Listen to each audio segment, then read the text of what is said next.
Yeah, it's mindset cafe, we all about that mindset. Gotta stay focused, never settle for less. It's all in your head, how you think you manifest. So get ready to rise, cause we about to be the best. Gotta switch it up, gotta break the old habits. Get your mind right, turn your dreams into habits. No negative vibes, only positive thoughts. What is up, guys? Welcome to another episode of the Mindset Cafe podcast. It's your boy Devin, and today I'm honored to be sharing this episode with a special guest. We actually did an episode on her podcast, Be the Person. And, it was such a great conversation. I was like, we have to run this back. And, you have so much knowledge that we got to drop this on the Mindset Cafe. But we're joined by Randall. She is a powerhouse entrepreneur.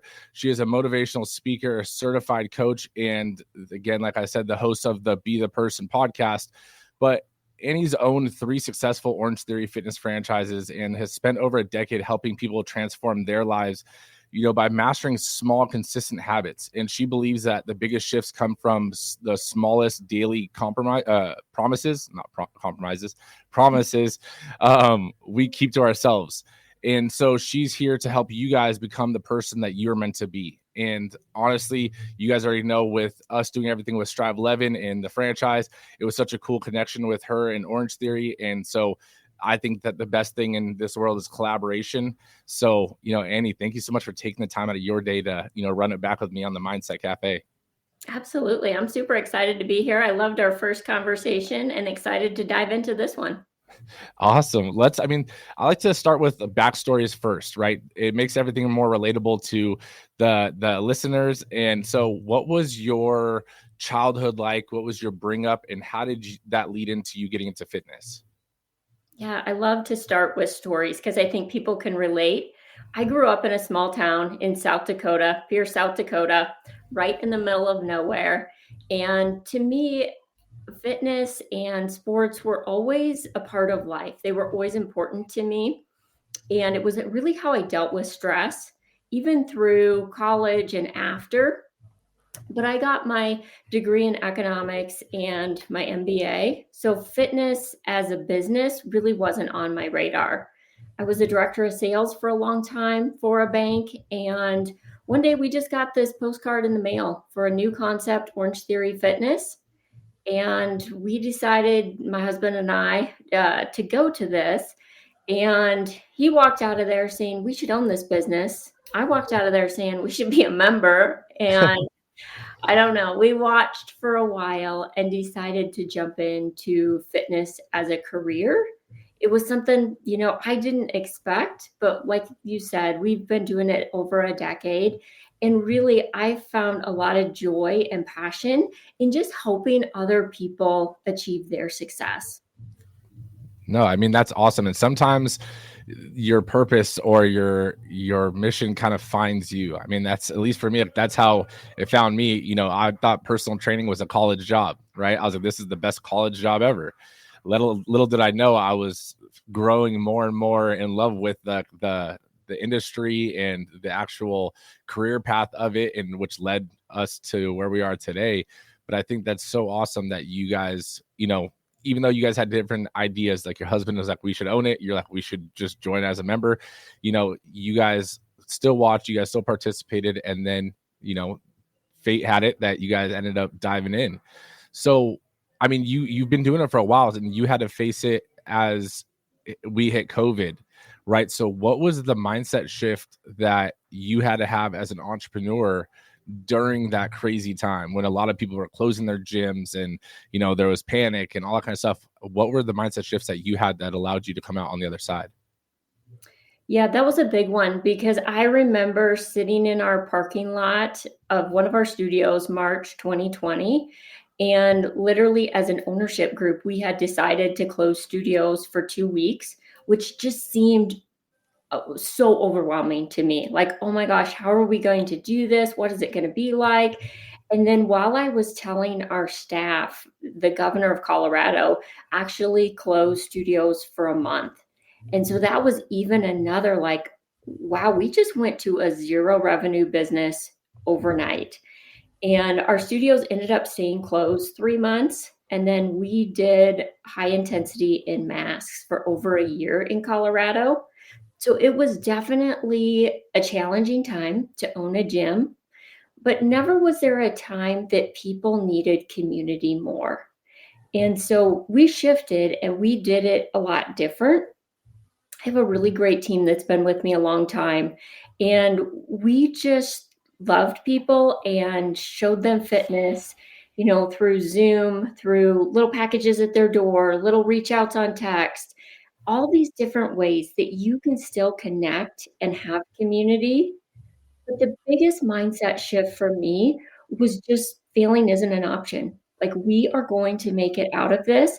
I don't know how. I don't know how to run a zero business or zero revenue business. Like, they don't teach you that in business school, but we are going to figure it out and we are going to come out on the other side of this.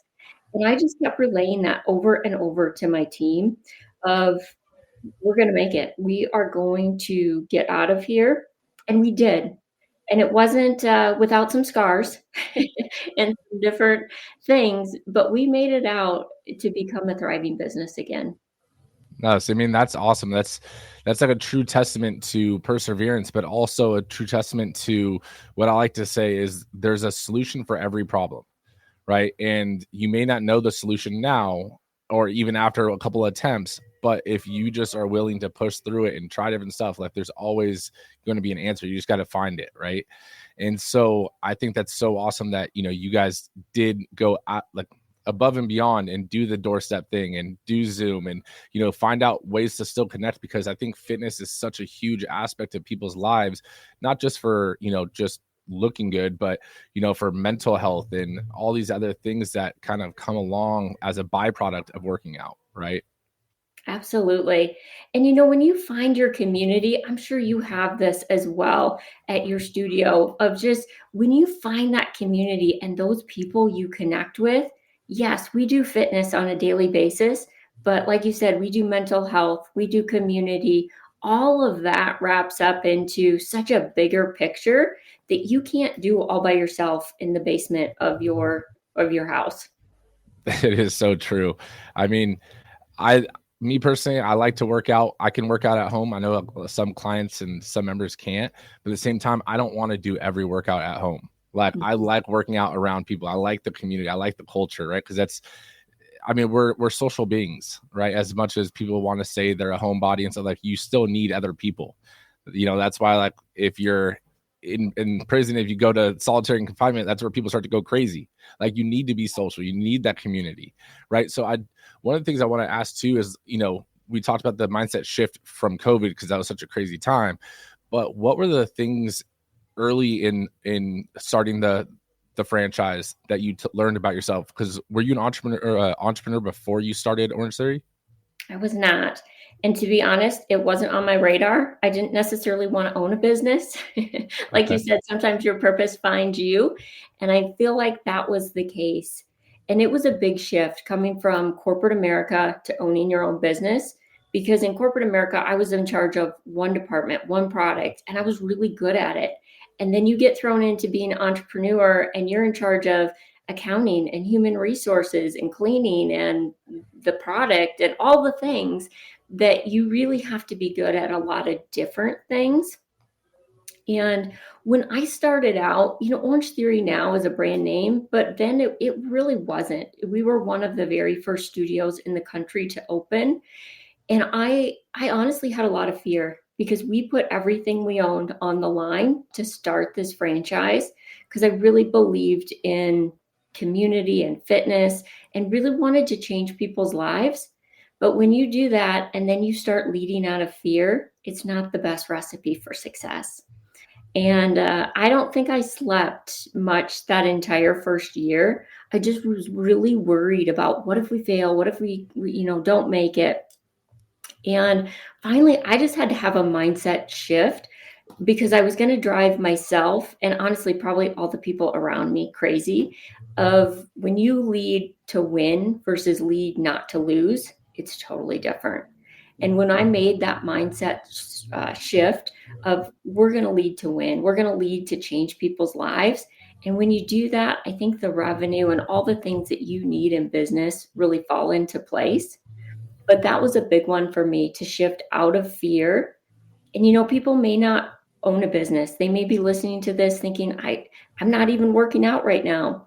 But whatever you're doing, whether it's owning a business, setting foot in the gym for the first time, making one of those big changes, like in your heart you need to make, but you're scared to death, and you just go for it and say, I'm going to let go of the outcome and I'm just going to do it. It totally changes how you do it. And that was big for me. No, that's huge. That's a huge mindset shift, because I mean, leading out of fear, right? You're being reactive to everything, right? Instead of leading to win and being proactive for everything. But I think it's important, at least in my opinion, to still have, because I mean, at least in my experience, this is what happened with me, was I wasn't leading out of fear, but that fear of not failure, but the fear of the risk on the line, right, was also like almost like a motivating factor to lead to win, right? Yeah. Because I convinced my business partner to quit his career to start this with me, right? I convinced my wife that this was the right path. Like and it's all of a sudden you're like, like this can't not be the path. Like, you have a lot of lives on the line now. But then it's like, if you only think like that, now everything you're doing is just to protect the business, versus like using that as a motivational drive, and then be like, okay, like that's there, I can let it slow me down, or just use it as my fuel. How do you feel about like that? Absolutely. Like when I made that mind shift, our assets were still on the line. The rent and the payroll were all due. People's careers were in my hands. And that's always weighed heavily on me, of if somebody trusts to come to work for me, like I really want to help them be successful. And so none of that changed. And it's still in the back of your mind. I don't think that ever goes away as an entrepreneur. Like those things, you're successful today, but rent's still due at the end of the month. And so that didn't go away. And I think it can be a healthy driver, as long as it's not your front runner. Like you said, it's not your top reason while you're doing everything. No, exactly. No. And I think that is a huge piece to it. It can't be that first piece of motivation, because then again, you're going to be reactive to everything. So going from corporate America to entrepreneurship, what was that mindset shift for you? Not having, I mean, because even still being in a franchise, you do have some guidance, but at the end of the day, like now everything is kind of on you, right? So what lessons did you learn? Because I mean, the reason I'm asking is to give you some context is everyone thinks entrepreneurship is, 4-hour work weeks, and, you can go to the beach and, kick back with the Corona in your hands, and, so forth. And it's a rude awakening for a lot of people once they actually try to become an entrepreneur. What were some of those realizations for you with that switch? Yeah, it was real humbling. I will say that. I went from a job that I had done for 15 years and was pretty good at, successful. And I knew that well, and I could do it within, a 45-hour time span per week. And then to go to open a brand new franchise that, again, you are so many things to so many people that I just hadn't been before. And to learn all of those things and just to be new at something. And I did that at 40. And I was like, wow, it's hard to be new in front of a lot of other people at 40. But I'm so glad I did, just because, man, I learned a lot. And I'm really grateful for that experience. So if you're listening thinking, I've never done it before, I can't because it's new, like you can. You just have to put yourself out there and decide. But it was much, much harder than I ever imagined it to be. And I'm glad I didn't know that on the front side, because I probably wouldn't have done it. Hindsight, I'm super glad I did. But you spend, like, a lot of 60+ hour weeks and 4 a.m. wake up calls of getting it done. And so just that learning curve is pretty steep when you go in to be an entrepreneur. But if you'll stick with it, if you'll keep going, and I was glad I had the franchise kind of as guide rails, just like you're creating for people. I will say my ego would have gotten the best of me to say, I don't need it. I can do it on my own. But I would see now, I would definitely have failed. And I see why so many new businesses do if they don't have the guidelines of a franchise. It just is, people have done it that I hadn't. Again, I hadn't done it before, but people around me had. And that guidance was so valuable. No, I mean, and I don't know if you would have failed, right? I don't think you're giving yourself enough credit because, I mean, even with being a part of a franchise, like it still takes you doing the work, right? So at the end of the day, you as a franchisor, you can give someone all the tools and the resources, but if they're not willing to take that and execute and also be able to adapt, because not every key is going to be that lock, unlock for that door for that location, right? So you still have to have some customization and stuff. So I like to think as or franchising as like almost as getting like a mentor. You're getting the blueprint and you're getting the business in a box, but I've hired mentors and I've had coaches and stuff, and with coming onto a franchise, you're getting that along with the business model, right? But it still takes effort, right? For example, it's like people think that, you see bodybuilders that go on to Mr. Olympia and in the Arnold and stuff, and just because they take steroids that they look like that. No, there's still a lot of hard work that goes into looking like that, right? So just because you get into a franchise doesn't mean you're going to be successful, right? So it still takes a lot of effort, a lot of work, and resilience. And I think that's where a lot of businesses fail, especially within that first year to 5 years, is they hit that threshold or they hit that wall, and then they're like, I can't do anything about this. It's just not for me, right? I don't know what to do. And then they give up. And it's that resilience of pushing past that wall where it's like your success is on the other side. Absolutely. I couldn't agree more. The franchise is a framework, but you still do the work. It's absolutely there. And I think just your mindset going in of failure is not an option. Like it will be hard, but you're right. There is a solution to each problem. It just may not look anything like you thought it would. And just continuing to be curious, continuing to try things, whether it's in business or fitness, like there is a way through to get what you want. You just have to stay curious long enough to find that answer. Exactly. That's the key right there. Right. And that's where people kind of take their foot off the gas. It's like everything's going right. Everything is, feels like it's growing. I don't need to put as much time or effort into it. It'll be fine. And it's like when things go right, we tend to kind of step back a little bit, and then things all of a sudden start declining. So then we try to jump back in, and then it's like all of a sudden things are going right again, and then we take our foot off the gas again. And it's like you got to have to put a team in place. In the beginning, like you said earlier, you're going to have to learn a lot of things. You're going to have to wear a lot of hats if you don't have the funds to hire a full team, right? Depending on what your working capital is like. Right. So I think that's the big thing, is that realizing that you have to be adaptable and you have to be consistent. When things are going right, realize this too shall pass. Like it's life is in cycles. Absolutely. And I think consistency is the biggest thing.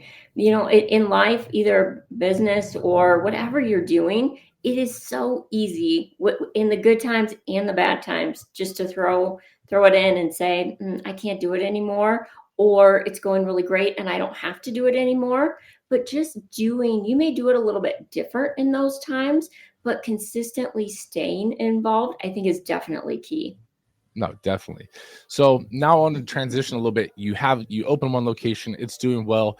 Now you are opening the second location, and obviously you have 3 now, but when you go to open that second one, right? Now you can't be at 2 places at once.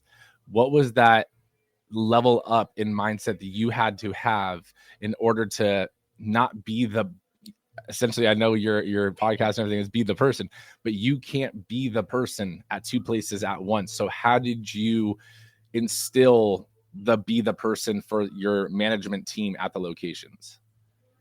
Yeah, I think that's a really great question, because when you make that jump from 1 to 2 locations, it's a pretty big jump. Like I knew everybody at our first studio, and that definitely wasn't going to be the case going forward. I was very employee and member focused. And when I made that jump, I made a shift in my mind to be more employee focused.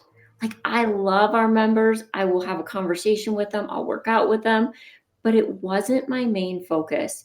And because I knew if I built a strong team, they would do what I wanted or what our mission really was out to our members. But if they weren't clear and they were fuzzy and I was spending a lot of time with members, they wouldn't get that. So I think building the culture inside the studio became my key focus.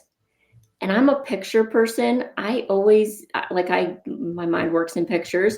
And to me, it became like a target circle, the red and white circle of inside that little red tight circle was our team. And we were going to build it and be strong, because if we did that, then we could go to the next circle, which was our members. And we could be a place of safety, a place of, giving them a great workout. And then that outer circle was really our community. And I'm big into community outreach. Like, we've done lots of service in our community in Colorado Springs. And I love that. But if you don't have that tight, good culture, if your culture is off in your studio with your team, none of the rest of it happens. Oh no, definitely. And I think that was a huge piece that you mentioned, because I definitely struggled with that too, like stepping away to do the franchisor side and not being the person and being engaged with all the members. And I mean, I don't know a lot of our members' names now, like unless they check in and I see it on the screen. And so that was a realization I had to have, is I need to focus on the team and build them up and let them be the person, right? And so forth. And it's a different perspective you have to kind of have. And I don't know, it was weird for me because you're so used to all the members knowing you, members knowing you're one of the owners or the owner. And then all of a sudden you come in to the location and all of a sudden the members don't know who you are. They think you're just another trainer. And it was just a weird shift. And it wasn't like I needed to be that person, but for me, it was just a unique experience, to kind of have that. Was that similar to your experience when you would walk into one of your locations and you had a bunch of new members that didn't know who you were? Absolutely. It still happens. I was there on Tuesday this week doing a workout, and the lady next to me, I started chatting with her, and she looked at me and said, "Are you one of the new coaches?" And I said, "No, I'm the owner." But you know what? It was kind of freeing, and I just had to let go of my ego in there of like, she has no idea, and it doesn't matter. Like, I'm in that scenario, like I'm just one of the people taking the class. And if I can be an encouragement to her, it doesn't matter what role I play in the studio. 100%. It's funny. Like, I had a similar experience. I came into one of the locations and like I'm on some of the workout videos, and all of a sudden one of the members is like, "Honestly, I didn't know you were real." Like, I thought you were AI. And wait, were you the person I was texting? Because our CRM, has some automations with my name attached to it. And they're like, "Honestly, I thought this was AI the whole time. I didn't realize you were real." And I was just like, "Oh man, that was a weird experience." So, I mean, now that you have, multiple locations, you're building a team. What was that next pivot for you? Because I know that you've done some other things as well. You've done some speaking and all that kind of stuff, but what was that next step, the step that you're in now? Yeah, we went on then a couple years later to open that third location, and I shifted even more from employees to really our leadership team, and I focused a lot on them because it waterfalls down, then they can focus on our coaches and our front desk staff. So I really have a passion to lead leaders. And probably in end of 2021, when we were coming out of COVID, I just had this feeling of, "Annie, you should say yes to more things." And to be honest, that really scared me because I'm like, what should I say yes to? And then some opportunities just started coming. Like, we led a trip to Costa Rica. I had the opportunity to start to speak on some stages, and then later on to start a podcast. And I just had that mindset, like, what if you said yes? Because a lot of times, you tell it to new people coming into your facility, like, just walk through that front door, just try it. And I wanted to put myself in those same shoes, but in a different scenario. Like, do things that scare you, get outside of your comfort zone. And it's been so cool to see the experience, the people you meet. I just would have never had that if I would have just kept going as strictly an owner and not gotten outside of my own comfort zone. Oh, definitely. I mean, it. I think.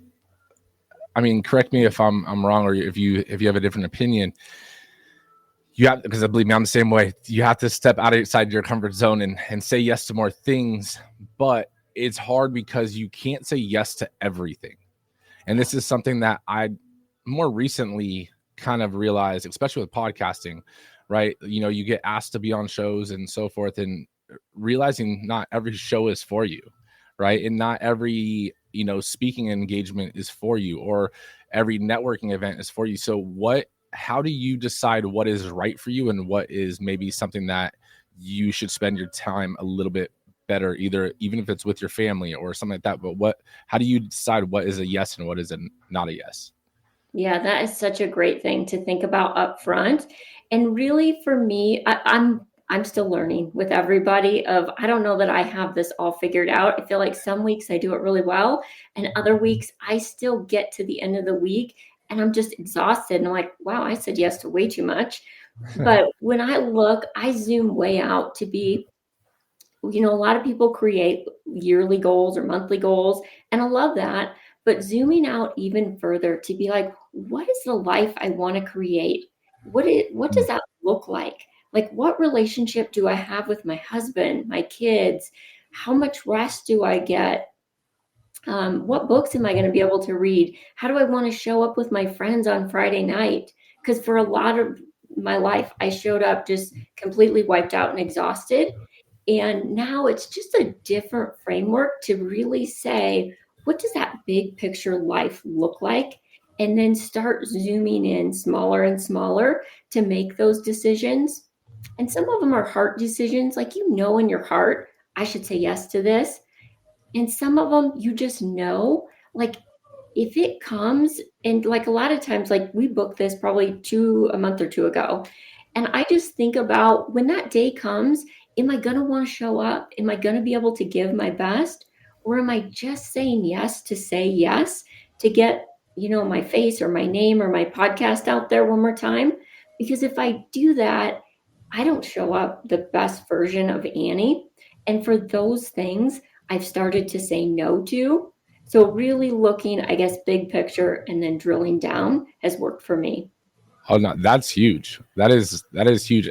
What you just said of saying yes, because especially with building a business, but also building a personal brand or a podcast or whatever the case may be, we want to, or we think that we need to get all of the engagement, all of the exposure and so forth. But if you're not showing up with 100% of you, right, then you're almost devaluing, right, the experience that someone else or an opportunity that could have been presented to you maybe not be presented to you because you just showed up just to show up, right? You didn't truly show up.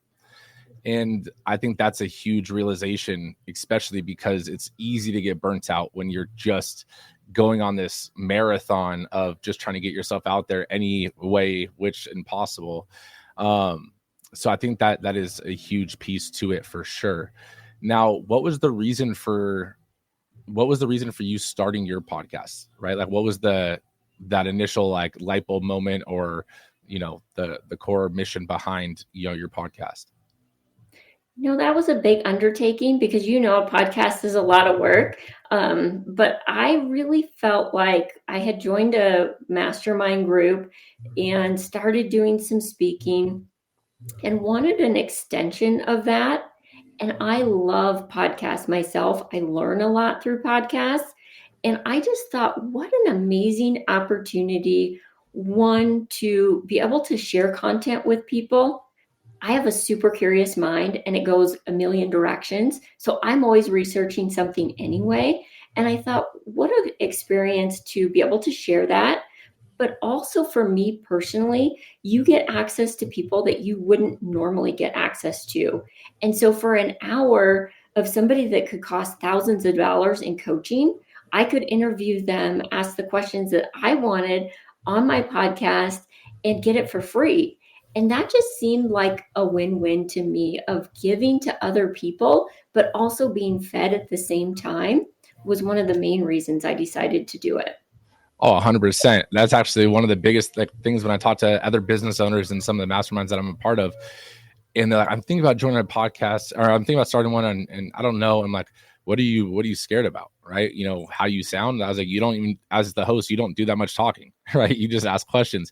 But it's almost like you said, I started it as a side project because it does take a lot of time, to give the members and, you know, give the people, the audience, just some knowledge. And this is like, you know, my give back too. But then all of a sudden I had that realization that you did, where you get to have access to people that you normally wouldn't have access to, right? Whether it's influencers, whether it's, you know, entrepreneurs. I mean, I had someone on that, you know, I tried to reach out, you know, a couple of times, and then finally I used one of their posts on Instagram against them. Their thing was, you should hang out with 33% of your time should be with people above you, 33% should be with people at your level, and then 33% should be people that are below you in terms of, you know, status. And so I saw that, and I sent a message with his post attached, and I was like, hey, this is your time to add to that 33%. And he was just like, he was like, send me the link. And I was like, yes. But I mean, I've had people that, honestly, it's like you said, I'm a curious mind. And so this allows you to connect with people, even like yourself. When I saw where you're at, and I was like, wow, we're in the same industry, you know, doing similar stuff. I was like, this is my time to get to connect with you and ask questions, right? And ask questions that I'm curious about, as well as I know the audience would be, right? So I think that's a huge, huge thing. And what I love about podcasting is that I've learned so much in my journey from other people's stories and other people's experiences, that I get to take their experience or their story or their lesson and then adapt it to fit my problem or my need, essentially. Is that what you've kind of learned or experienced? Absolutely. You know, when people speak on the podcast, sometimes it's because you're in that problem or you're in that moment, but sometimes it's things that have come up. I've been doing it almost 2 years now. You know, somebody I interviewed a year ago, what they said will replay in my mind of like, oh, I didn't need it then, but now I need it. Or I'll go back and listen to that episode, or be able to text or email them and say, hey, I'm dealing with this. What would you do?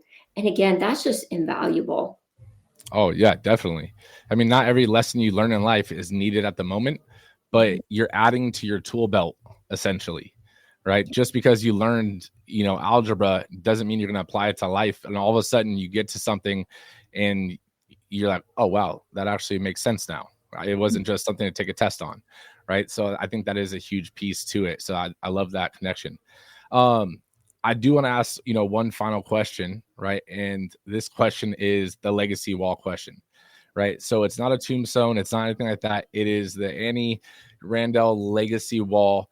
And it is one quote or one message, short or long, that you would leave for the up and coming generations that you've learned along your journey. I love that question.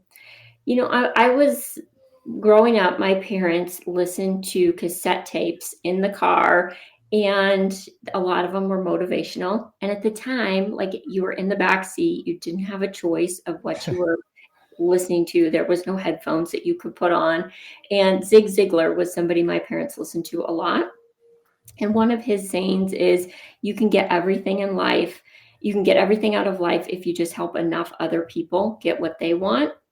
And that's always been a quote that I've lived with. Like, it just comes when you are others focused and you give and help people achieve what they're looking for, it really does come back to you. So I think that would be my legacy that I would want to leave. No, that is one of the most true statements, I feel like, that people don't realize. When you are service focused and you are really trying to have an impact on people, like, it comes around. Just because you started a business doesn't mean you need to be dollar focused or financial focused, right? It's like profits aren't first, people are first. And when you start to focus on that, the profits follow. Yeah, absolutely. They always do. Again, you have to know your numbers as a business owner and know all of the things. You can't ignore it. But Mhm. if your number one thing is dollars, it shows in how you do business versus if it's people and you love and care for them, it shows all the way around. Oh, 100%. So where can people connect with you? You'll listen to your podcast and even just reach out to you if they want to connect more. Love it. I have a podcast again. It's on all the platforms. It's called Be the Person. And then I also have a website. It's Be the Person, CO for Colorado.com. And so they can connect on the website, send a message there. All of my social handles are there. Any way they want to reach out is great. Awesome, guys. That will be in the show notes. If you're watching on YouTube, it's in the video description. But make sure you guys share this episode with a friend. Make sure you guys are helping them level up, because in turn, like we just said, if you're helping others, it in turn helps bring you up as well, right? If all your whole circle is leveling up and growing, you're going to follow suit naturally, right? So make sure you guys share this episode. But Annie, thank you so much for taking the time out of your day to hop on the Mindset Cafe. This was wonderful. Awesome. I appreciate it. And I appreciate you having me. Thanks for all you're doing. Thank you. No negative vibes, only positive thoughts. Just in the game of life, mindset causes shots. Got my mind on the prize, I can't be distracted. I stay on my grind, no time to